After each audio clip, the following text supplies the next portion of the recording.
Welcome to legend TV. నేను మీ అనిల్. ఏదైతే Congress government ప్రభుత్వం వచ్చిన తర్వాత మేడిగడ్డ పైన బాగా ఫోకస్ చేస్తూ ఉన్నారు. మేడిపడ్డ మీద వాటి మీద ప్రచారం అయితే చేస్తూ ఉన్నారు. కానీ అది మేము అవన్నీ అవాస్తవాలు, మేమైతే నిరూపిస్తాము, వివరణ ఇస్తాము. తెలంగాణ ప్రజలకి మేడిగడ్డ గురించి తెలియాలి, చెలో మేడిగడ్డ అని బీఆర్ఎస్ నాయకులు అయితే చెప్తా ఉన్నారు. మరి దాని మీద కాంగ్రెస్ నాయకురాలు అయితే మనకైతే భవానీ రెడ్డి గారు అయితే ఉన్నారు. మేడం చెప్పండి మేడం, వాళ్ళైతే వెళ్తా అంటున్నారు, ఏ విధంగా చెప్పుకోవచ్చు? అదే మేము కూడా అదే అంటున్నాం. వాళ్ళ డాడీ ఏమో ఆడ ఏమున్నది, అది బొందలగడ్డ, ఏం చేస్తారు, ఎందుకు పోతారు అంటా ఉన్నాడు. ఈయననేమో మేడిగడ్డ మేడిగడ్డ అంటుండు. అసలు ఇద్దరు కలిసి ఎర్రగడ్డ కోండి మేము చెప్తా ఉన్నాం. ఆడ ఒక హాస్పిటల్ ఉంటుంది, better you guys should go there అని చెప్తున్నాం. You need at this time. అంటే ప్రపంచం అంతా కూడా అబ్బుర పడేటట్టుగా కట్టిన ప్రాజెక్ట్ అని దాని డిస్కవరీల నుంచే తీసేసిండు. లాస్ట్కు ఎలక్షన్ ముందట అది పగుళ్ళు వచ్చి నీళ్లు నిలపలేని పరిస్థితి వచ్చినప్పుడు మళ్ళీ ఇప్పుడు కొత్త దుకాణం తెరిచి మళ్ళీ మేడిగడ్డ అంటాడు. చెప్పడానికి ఏం లేదు. ఓ దిక్కేమో మేము మెగా డిఎస్సితో ముందుకు పోతా ఉన్నాం. ఇప్పుడే ముఖ్యమంత్రి గారు 11,000 పొజిషన్స్ అనౌన్స్ చేసిండ్రు. అంటే మేము ఇక వాళ్ళకి చేయడానికి ఏం లేదు. పదే పదే దాని మీదనే మేడిగడ్డ మేడిగడ్డ చెప్పండి. ఎస్, మీరు వెళ్ళి మీ నోటితో ఏమైందో చూసి మళ్ళీ చెప్పండి, అది పగిలిపోయింది, నిరుపయోగం అయింది అని చెప్పి జాతి మొత్తానికి తెలిసి ఇప్పుడు గది చూపించకుండా పోతా అంటుండే. ఇట్స్ ఓకే, వెల్, మేము కూడా తీసుకెళ్తాం రండి, మా పాలమూరు రంగారెడ్డి పోదాం రండి అని అడుగుతున్నాం. ఇవాళ మేము కూడా రండి.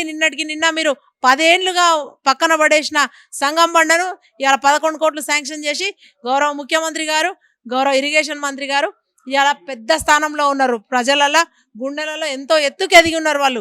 ఇవాళ మక్తల్ కాన్స్టిట్యున్సీ నారాయణపేట పార్షికంగా 20,000 ఎకరాలకు నీళ్ళు అందించబోతా ఉన్నాం. అంటే అదనంగా వీళ్ళు చేసింది ఏమీ లేదు. మళ్ళా పోయేట చూపిస్తారట. ఏం చూపిస్తారు? ఒక్క ఎకరా కూడా మీరు నీళ్ళు ఇచ్చింది లేదు.